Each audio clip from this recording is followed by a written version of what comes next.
ito sa labas ng isang club sa Cebu City kaninang bandang alas 7 ng umaga.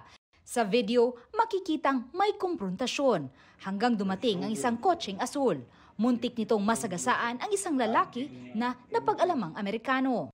Sinipa siya ng isa pang lalaki, maya-maya umatras ang kotse. Nilapitan ito ng Amerikano pero nang bumaba ang driver, biglang natumba ang Amerikano dahil binaril pala.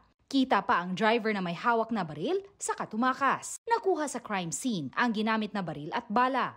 Ang suspect, isang rapper na kilala sa Cebu City na natunton sa bahay ng kanyang manager. Depensa niya sa pagbaril, binastos daw ng Amerikano ang kanyang mga kaibigang babae sa loob ng club. Kaya katong partner sir, nang namastos mo ko siya o mga kauban na mo, mga friend na mo, namastos ko sa mga babae, ikaplubot, ano sir po. Amo naging na niya.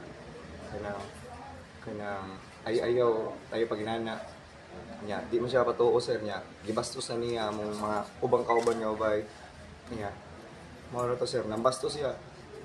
Mao to rabuhat sir. Para sa GMA Regional TV Balitang Bisdak at GMA Integrated News, Lou and Merondina, nakatutok 24 oras. Mga kapuso, patuloy na tumutok sa mga balita, mag-subscribe sa GMA Integrated News sa YouTube. Sa mga kapuso abroad, samahan niyo kami sa GMA Pinoy TV at www.gmanews.tv.